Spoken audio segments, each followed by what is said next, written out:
The Future Sport Podcast is brought to you by 3Advance, developers of sports tech apps that are AI-powered and UX-focused. So if you're looking to create some apps for your startup or your sports biz calls for some artificial or business intelligence, you should check out 3Advance. They're incredible. Go to 3advance.com. That's the number 3advance.com. Empire.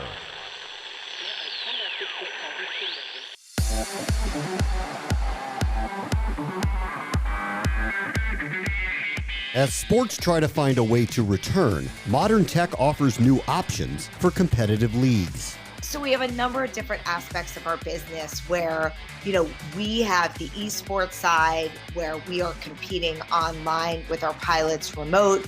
We also have iconic locations that we've turned into our drone race courses. That's Rachel Jacobsen, the new president of the Drone Racing League, where growth and opportunity isn't being slowed by a pandemic. This is the Future Sport Podcast. I'm Bram Weinstein.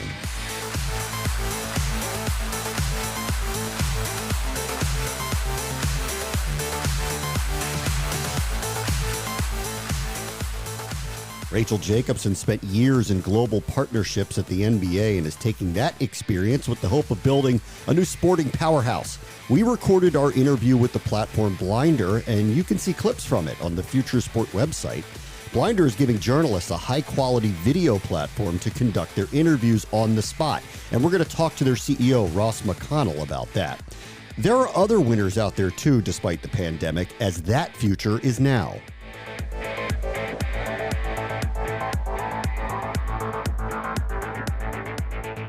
Well, there are a lot of people in sports that are just waiting for things to open back up, from the pros to the amateurs in terms of training, in terms of team sports, stadiums, we'll see.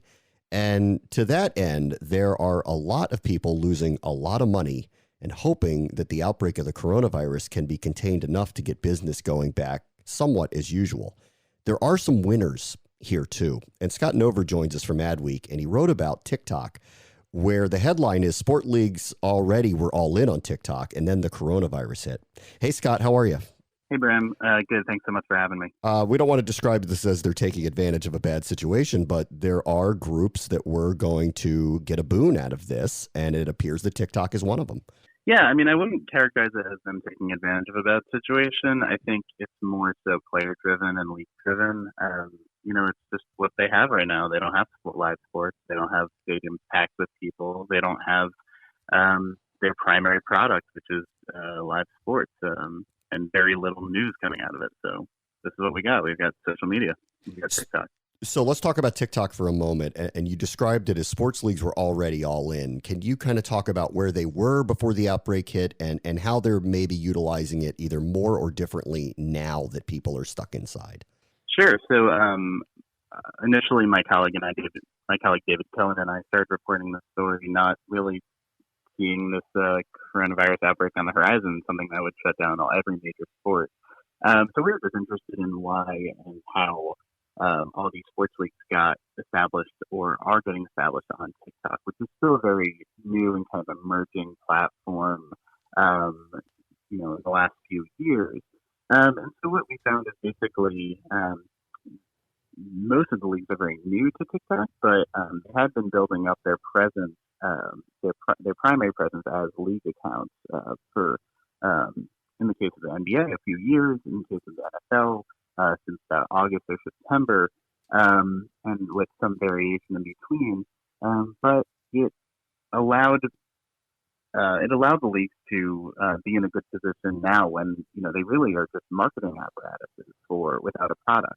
And take me through a little bit how they see the value in it. Is it just that it has a large audience? Because we're talking about very short pieces of content when you're utilizing TikTok. Yeah, and I think it's important to contextualize it in, with other things. I mean, I think more people are familiar with what Vine used to be, which are 6-second videos. This is a little bit longer. This is between 6 seconds and a minute, I believe. And there's a lot of different features and, ways that you can play around with video and edit video in the app. So what's unique about it is that it's a very creative platform, but in terms of the value in it, it's really about audience. It's really about who's on the platform, and that's very, very young people, teenagers, pre-teenagers, and so it's very heavily female. It's most of the leagues that we talk to, we're seeing about 60% of their TikTok audience as girls, and for any sports league, that's a pretty magical number. Yeah. All right. So from that perspective, they have to look at it differently from what they're providing, which is different from the traditional type of content that they would provide. And then secondarily, here we are with no games. Everyone's inside. People are doing different things, not the type of typical content you would put out if you're a league or a brand or a team. I know it's early in all this, but have you seen strategy at all change with how they are trying to continually connect with their fans amid this very unusual time? I think what's interesting about that is that a lot of what they need to do right now, they were already doing. When you think about sports on social media, a lot of it is highlights and highlight reel videos. Obviously, you go online, you're a sports fan, you want to see the best, you want to see the kind of Sports Center top 10 version of whatever's on Instagram or Snapchat or Facebook or Twitter. But across social media, and in TikTok in particular, a lot of the social media teams at the leagues were really zeroing in on the fact that the best content wasn't always the highlights. It was kind of the more human stories, the more lifestyle stories, things that showed players as more than just athletes, but as human beings with interesting stories, and sets of music in engaging ways. And so it's a little bit more than just, who's got the best dunk or the best sliding catch. And I think that kind of focus and awareness about how to be most resonant on the platform is exactly what they need to zero in on now, because there aren't any sports highlights. It's just athletes at home being bored, playing video games, fooling around in their houses. And that's what they've got to market. They have to market these players as kind of influencers on social. And we'll see how long this lasts and how their strategy changes if they can't get the games going with or without crowds. The piece is called Sports Leagues Were Already All In on TikTok, and then the coronavirus hit, by Scott Nover and his colleague David Cohen for Adweek. Thank you, Scott. Thanks, Bram. Up next, Rachel Jacobsen, president of the Drone Racing League, on her emerging sport and platform. This is the Future Sport Podcast.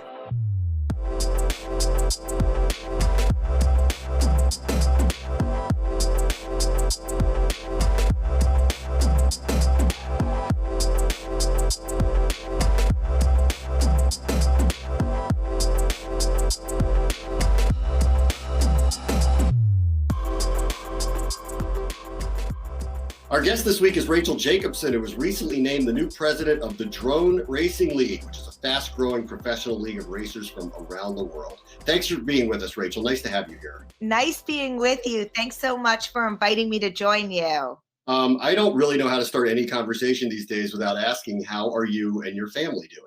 Thank you so much. Same on this end. First and foremost, I've been checking in with everyone. We are doing okay.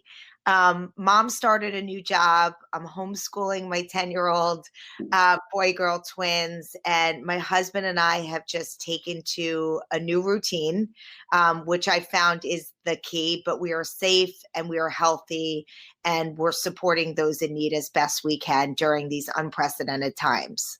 You got a big smile on your face, though. You seem to be handling the pandemic pretty well. Starting a new job during a pandemic, a lot of questions surrounding that, but, it's definitely been such a bright spot in all of this.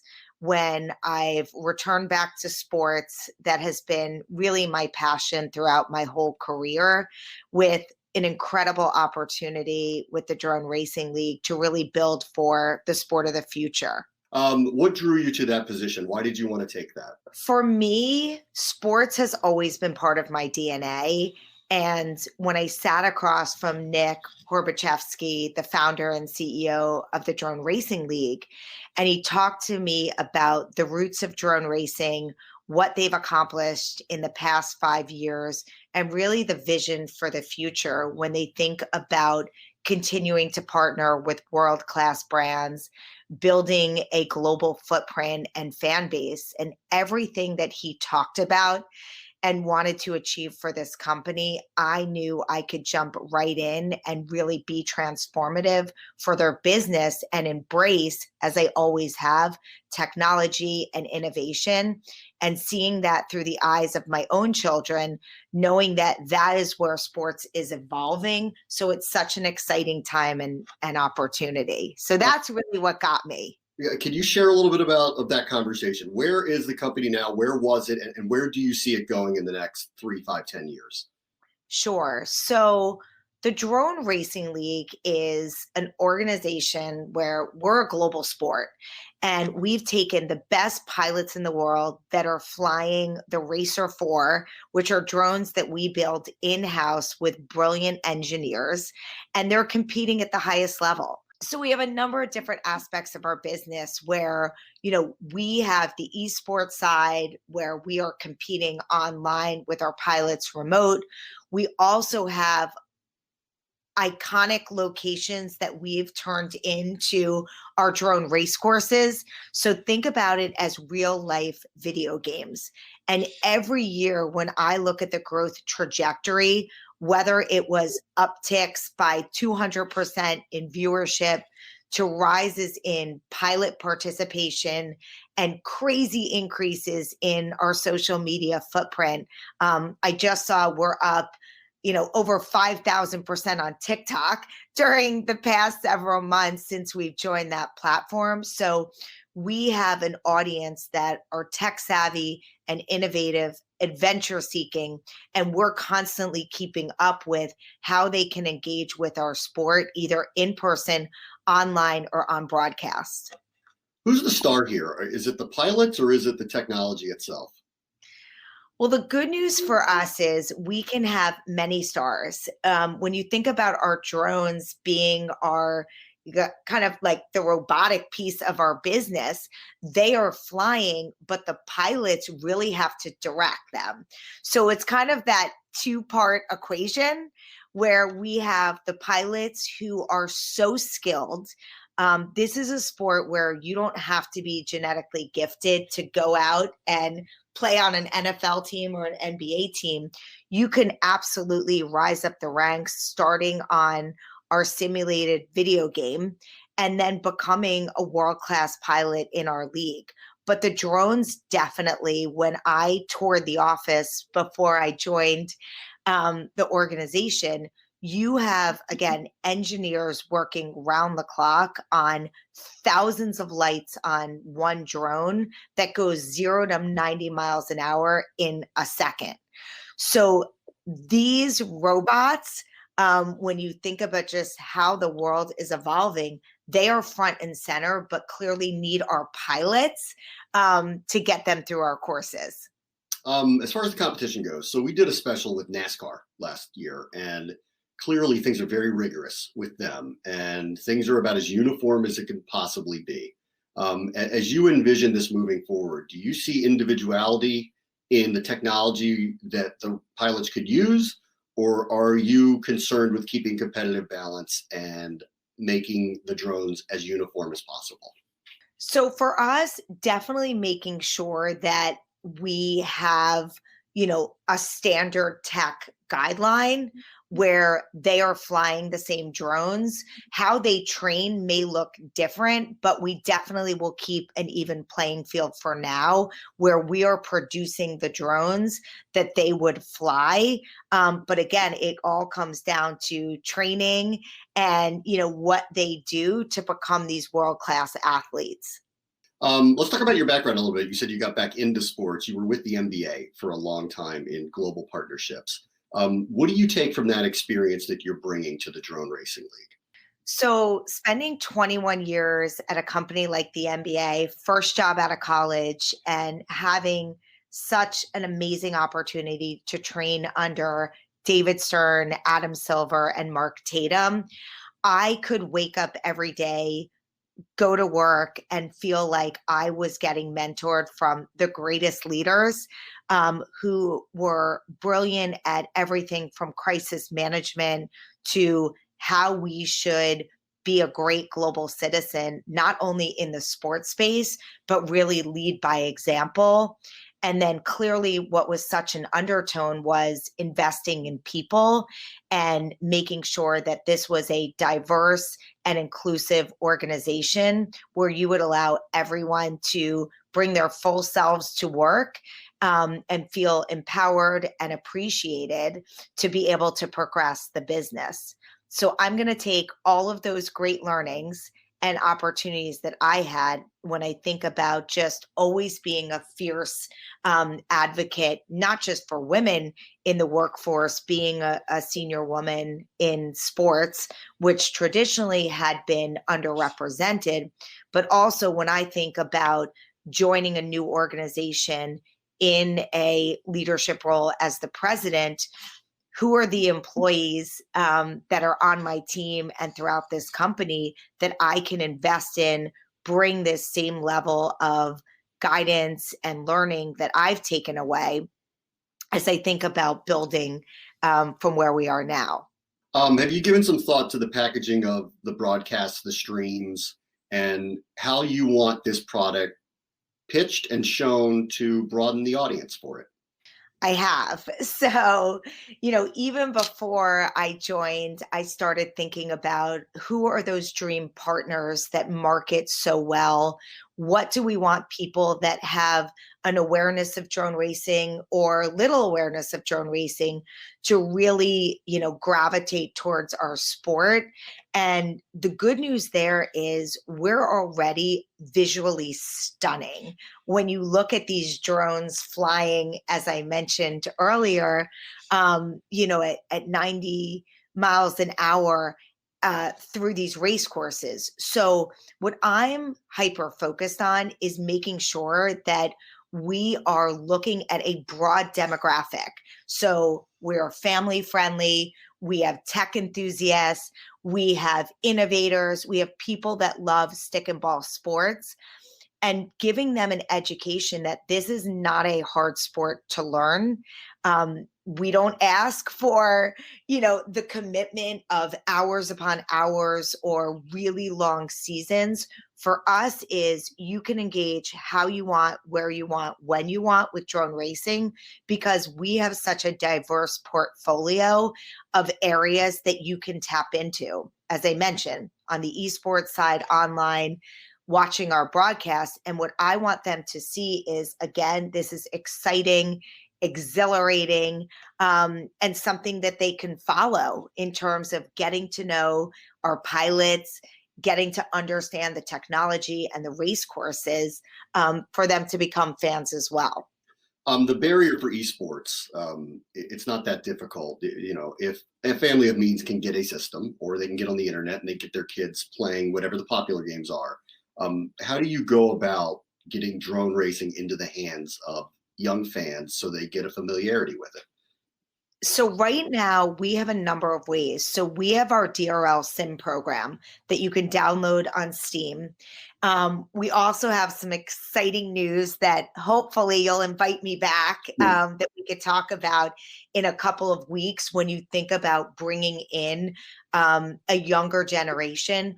90% of our fans own gaming consoles. So clearly, when you think about bringing drone racing to a gaming tech savvy community, we have to ensure that we have something for them to engage with when you think about such a high percentage on the gaming side. But definitely with the DRL sim program, as well as the broadcast, we want to get this in the hands of millions of people.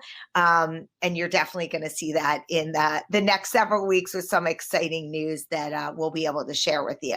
We've seen a lot of esports with a lot of traditional athletes, especially now with all the games shut down. Is there any crossover there? Have you found any major athletes out there that are into this and know about this and are part of this? So it's a really good question, because as you can imagine, just as I am ticking through kind of week 2 on the job here, my mind immediately goes to, as it's always been, it's sports, it's entertainment, it's technology, and it's being culturally relevant. So when I think about, just a global footprint of millions of fans, there are those influencers. There are people that you can, point to that sit courtside at NBA games that are the music community or the film and entertainment community. And I am doing the same research on this side. There is a lot of athletes that clearly have been flying their own drones. And I have no doubt that I will be tapping into them sooner rather than later when we think about that crossover. Because clearly from a technology standpoint, when you look at, athletes across all of the major sports leagues, they're younger, they're tech savvy. And again, when you think about drones, I've immediately seen so many perk up. So we're going to come out with some new opportunities. We were most recently as part of the All In Challenge from a philanthropic standpoint, where we got our pilots involved. And again, it's a great opportunity where our pilots sit shoulder to shoulder with other professional athletes. Even having drones that they fly, they have to be gifted, again, in terms of being pilots in a different way. So I will definitely be making sure that we cross over.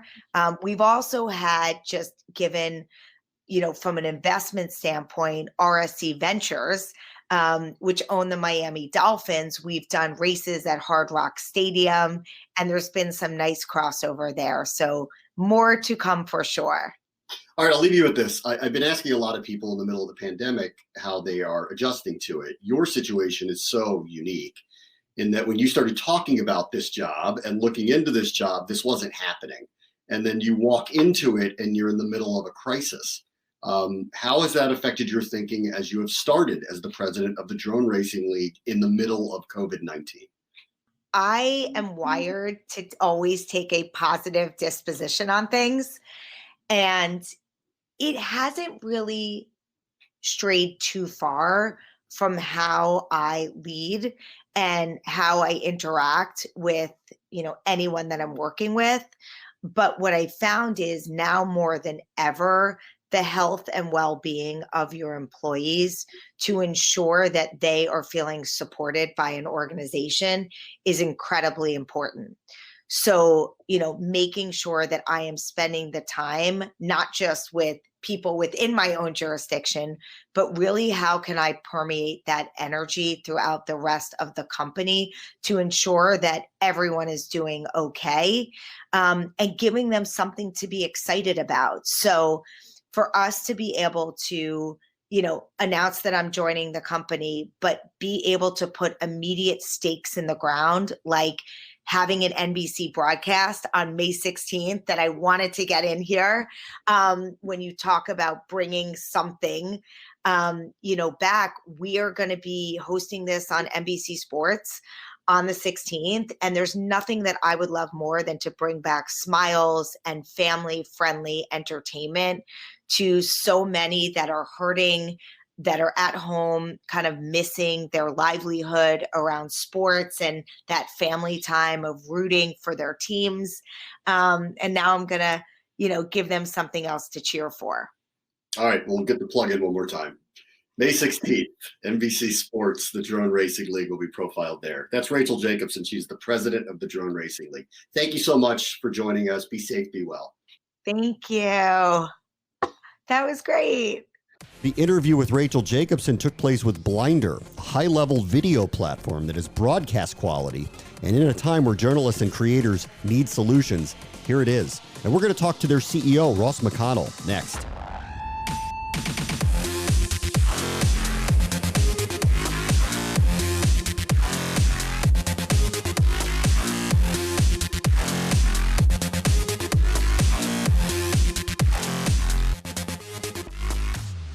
The Future Sport Podcast is brought to you by 3 Advance. So let's take a moment to thank our friends at 3 Advance. These guys are ranked one of the nation's top app developers. Their user experience and cloud expertise has helped grow a bunch of sports tech startups, including Team Builder, T-Box Tour, and in-game fantasy. So if you're looking for a development partner to bring your future sport tech to life, look these guys up. Go to 3advance.com. They're the team to make it happen, and advance you will. That's the number 3advance.com, and tell them Future Sports sent you.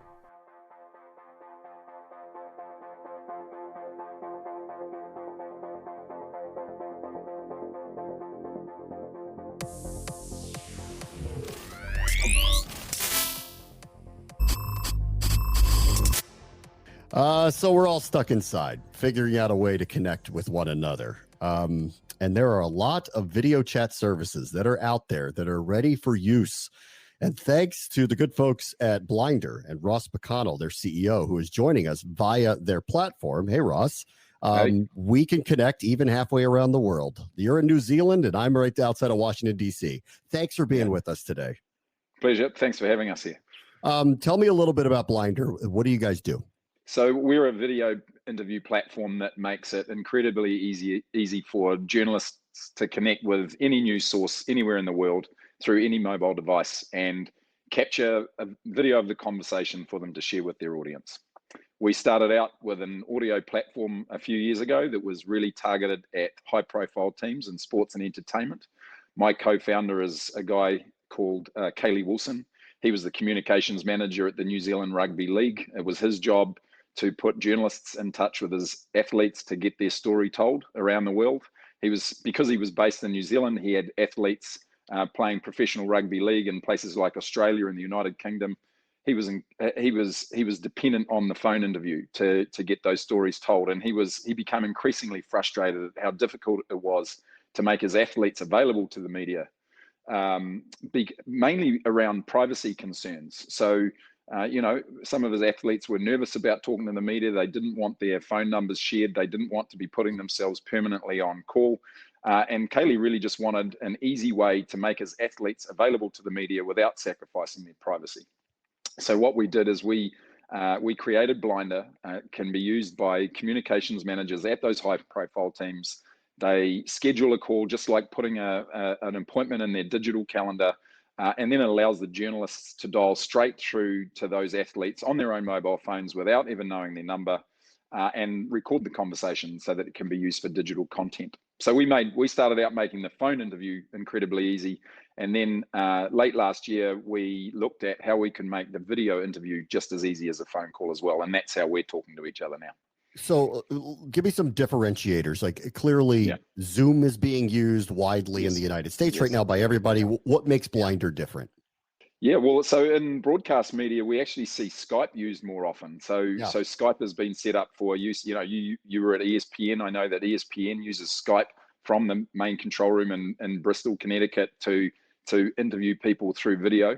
One of the main advantages that we've got, and it comes back to our roots with just plain old audio phone interviews, is how easy we make it for the talent on the far end of the interview. They don't have to download any new accounts. They don't have to log into anything to do a video call. As you've just experienced, they get a text message with a short link. It opens a video conversation, much like a FaceTime call, in their browser.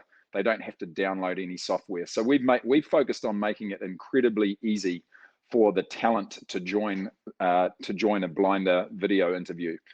Or that might be a remote news source of any type, and we've crossed over into current affairs as well. So that's a differentiating factor. The other one, and if you compare it with Zoom, for example, is that we deliver broadcast quality recordings. So after this call, you're going to get an HD recording of our interview. It's going to have both sides of the interview recorded independently. So you've got a lot of flexibility with what you do with that recording and post-production. And we've also made it easy for broadcasters to do live and add as live calls. And so all of that capability exists out of the box. So you can, sign up to a Blinder account, activated in minutes, and be doing, broadcast quality pre-recorded interviews or go live with these calls in a matter of minutes. And this is right mobile too. I could do this through my phone. I could if something's breaking news, I want to get somebody on. I'm only on my phone when we can go outside again, wherever we are. I can do this on my phone. I'm doing this on my iPhone 11 now. So yes, you can do it on any device with a microphone and camera and a broadband connection, obviously. So that's another aspect of it. So people think about FaceTime. Well, FaceTime is specific to the iPhone platform. Any any mobile device or laptop with a camera and a microphone, and you can connect a blinded video interview to it. So we like to say we're taking video journalism to the edges of the world. It's taking it out of the control room, out of the broadcast studio, putting that capability into the hands of any journalist or content producer in the world. Take me through the tech for a moment, because listen, everyone has used Skype, and I agree with you that it is not, as far as broadcast quality, the best thing that could be put on the air for the broadcasters. Right. It's great for connectivity. It's not great in terms of quality and what viewers are accustomed to seeing and hearing when they get on air. What were you all able to solve to get a better quality of the recording so that it could be used for the purpose of actual broadcast? Well, the recordings, for a start, the recordings are 720p, so it's HD quality. Look, any video call is going to be dependent on the quality of the connection that you can get, right? And so what we spend a lot of time doing with our clients is just coaching them that, when you connect a call, you don't have to start, the interview straight away. Spend a little bit of time optimizing the connection. If things are coming through a bit grainy, try that. And the interviewee is on Wi-Fi, then try the 4G connection, because you might get a better result than that. So every platform, video interview platform, is going to be subject to those kind of variabilities, right? But there's a lot of things working in our favor at the moment. Connectivity is getting better. 5G is just going to make an amazing difference in this industry. The devices are all getting better as well. So, I've just upgraded from an iPhone 6, which was pretty archaic, to an iPhone 11. The camera's so much better. Yeah. So did I. I did that right before the virus hit. I did that. Right. So great timing, right? So yeah. I did exactly the same thing just in time, and I've been doing a few of these interviews now, and I get a better result from the iPhone 11 now than I do off my MacBook Air in terms of the quality of the camera, and just the hardware that it's got built into it. So everything's moving in the favor of continuing to get better quality video content from a mobile environment. So we're trying to ride that wave, no doubt. Do you see this potentially as the future of a sports press conference, that instead of traditionally how they've done this in the past, where they bring athletes into a room or to a podium or wherever they go, that they have the opportunity to turn this into a mobile experience? Yeah, absolutely. And you would know better than I do, because you've probably been in a few more of those press conferences yourselves. I don't think the athletes are particularly comfortable or enthusiastic about them. And what we've seen actually since everyone went into isolation here in New Zealand, I shared some content with you before this call, Brant, programs that are actually being done where the only thing that the athlete has got is a mobile phone in their hand, and it's like they're doing a FaceTime conversation with a friend. The athletes, the talent, they're far more relaxed in that type of environment. They haven't got a camera poked in their face or a press pack sitting in their living room. I think you're getting far better insights and more engagement from the talent when they're in a less threatening environment, shall we say. So absolutely, I see this as being something that you're going to see a lot more of in the future. I mean, listen, and broadcast outlets are dealing with all sorts of financial crimps, not even with what's going on right now with the virus, but with cord cutting and all sorts of things that are happening in their marketplace. This could be money saving for them. This is a possibility to solve a problem of people, equipment, time, all of that. Well, and just response time to breaking news stories, right? So, I think the mindset has been, how do we get a crew out to this breaking story? And, it's a fairly morbid example, but the last big news in New Zealand was the eruption of Whakaari White Island, just off the coast of New Zealand, where there were a number of very unfortunate deaths. But, we had eyewitnesses on boats next to the island with that eruption going on. They were breaking the news story through Twitter with their own videos that they were taking.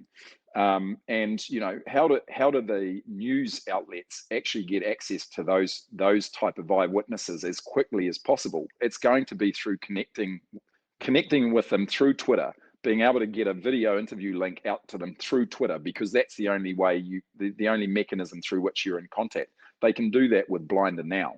And it's far more authentic content, I think, and far quicker response time than getting a camera crew, which is the traditional way of doing things. Yeah. I want to ask about, you're doing a program which is called Isolation Nation, which taking advantage of is the wrong way to put that because of what's going on right now. But you are seeing an opportunity here to try to do some original content. Why don't you tell us about what you're doing with that? Well, we're supporting Isolation Nation. They use Blinder video to create a lot of the programs. So that's a 30-minute program that goes out twice a week on Sky Sports, which is the broadcast rights holder for professional rugby in New Zealand, and the Super Rugby competition, which was in progress. I think it was about 5 weeks in to its season when everyone got put into lockdown, and so that competition isn't happening anymore. And so the broadcaster is looking for creative ways to get original content. And at the same time, you've got all of these professional athletes that are in lockdown as well. They're at home. And so what they've done, and I think they've done a fantastic job of it, is they've created this show called Isolation Nation. And the host is Kirsty Stanway, and she's recording it from home through Blinder. She's the interviewer or the host, and she's on one end of a Blinder video interview, and she is speaking to professional rugby athletes, including high-profile All Blacks, who are on the other end of the interview. And what we're also seeing is former All Blacks talking to current All Blacks, and basically they're just putting a 30-minute show together through these one-to-one conversations that they're having on Blinder. And what's great about it is we're seeing our sporting heroes in a whole new environment. They're far more relaxed. They're sharing insights about their day-to-day lives that I think are unprecedented prior to this time. And I'm really hoping that it's something that carries on when normal programming resumes, shall we say. It's kind of like, how do you unscramble once you've given the audience a taste of that type of content? I think it's going to be quite difficult to take it away from them afterwards, because it really is engaging stuff. Yeah. For Blinder, it sounds like that the broadcast medium was a directive for you, and it was a goal for this outlet. Do you have a broader vision where this is being utilized a la Zoom, where this is not just really directly meant to be used in this particular way? No, we're really quite focused on helping our customers to create memorable conversations, is what we say, right? So memorable means you can record them and you can edit them and you can publish them, or you can broadcast them live. And so that's really our core focus. And so our core technology at the moment supports one-to-one interviews, and that's where we've been perfecting what we do. What we're doing next is multi-party interviews. A lot of our broadcasting partners have said we really want to be able to get 2 or 3 people on an interview at a time. But our strong focus is on capturing content that can be broadcast or published online, right? So I think really the vision that we've got is what I said before, is about taking video journalism to the edge of the world, right? So it's taking it out of the control rooms in places like Bristol, Connecticut, and putting that capability into the hands of any journalist or any content producer, wherever they may be, and giving them the ability to talk to any news source in any part of the world, whether it's from DC to New Zealand, or I'm not sure whether it gets much further than that, mate. But this type of capability, giving you the opportunity to speak to anyone in the world, regardless of where they may be, on what device they're on, or what type of platform they're familiar with using, you can have a conversation and capture the content from it. And at this juncture, editing would have to take place on a secondary platform, right? I'd have to edit the video in another place. Yeah, but the thing is, so what we're seeing with media teams is that they've got multiple people on their team with access to the same account. The journalist will be doing an interview with a remote news source. As soon as that interview's done, the videos are processed. The video editor can go and download those files, take it away to whatever video editing tool they prefer to use, and create that finished content. Yep. So, yeah. I'll let you go with this. I mean, you're halfway around the world, so I know what we're dealing with in America. How is life in New Zealand? What's going on right now? Yeah, well, so we're under what the government have referred to as level 4 alert. And that means that we're all in lockdown in our bubbles. And One of the advantages for New Zealand at the moment is that we've got this massive moat around us called the South Pacific Ocean.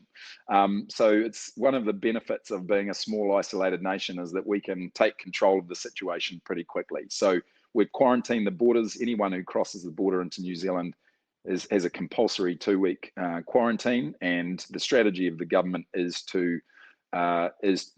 elimination. So we're trying to eliminate coronavirus from the country at the moment, and I think the borders will be quarantined for a good while yet, because what we're probably waiting for is a vaccine that will protect everyone before we can go open the borders up completely again.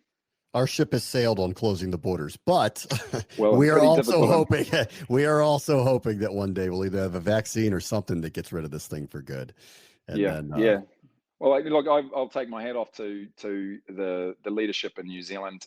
They've had a bit of practice with these types of crises during this administration, and the leadership has been generally clear in terms of what their objectives are, and with their instructions to the population, and it feels like everyone's pulled in together to take the control of the situation. We've certainly seen the number of new cases drop off dramatically. It looks like we'll revert back to level 3 in a week's time, which means we have a little bit more freedom. Some of the kids will be able to go back to school. Construction work will be able to resume and that sort of thing. And hopefully we can start putting our economy back to work gradually, with the confidence that we know what to do if there's another outbreak. So hopefully we'll get our news cycles back, and we'll get our sports back. We'll get that as well. Hopefully that happens in the very, very, very near future. Yeah. Hopefully. Yeah. It's all feeling a bit like Groundhog Day at the moment, isn't it? What are you seeing? What are you seeing over there, Bram? What's the response been like in your part of the world? I know it varies state to state. Obviously it's very different in different regions of the country, and the messaging is very different dependent where you are. If you're in California, they're very strict about a lot of the things that are going on. In New York, where it's really bad outbreak, but they feel like it's plateauing, that governor is being very strict about what they're doing. And there's places like Florida that are talking about opening things up for business now, and waited a long time to close beaches and allowed spring breakers to continue to party. So it really depends on what part of the country you are. And so but welcome to America, where we don't listen to anybody and, and take no instruction from anybody, no matter what your qualifications are. So that's we'll work as a team, and we'll do it my way. That's right. Exactly. Ross McConnell is the CEO of Blinder. Thanks so much, first of all, for letting us use your platform to tape this interview. And it was a pleasure. Thank you. Yeah. Thanks, Bram. And you're welcome to use it anytime. Check out clips from our interviews with Ross McConnell and Rachel Jacobsen at the Future Sport website, FUTRSPRT. And that will do it for us this week. As always, the future is now. This is the Future Sport Podcast. I'm Bram Weinstein. The Future Sport Podcast is brought to you by 3 Advance, developers of sports tech apps that are AI-powered and UX-focused. So if you're looking to create some apps for your startup, or your sports biz calls for some artificial or business intelligence, you should check out 3 Advance. They're incredible. Go to 3advance.com. That's the number 3advance.com.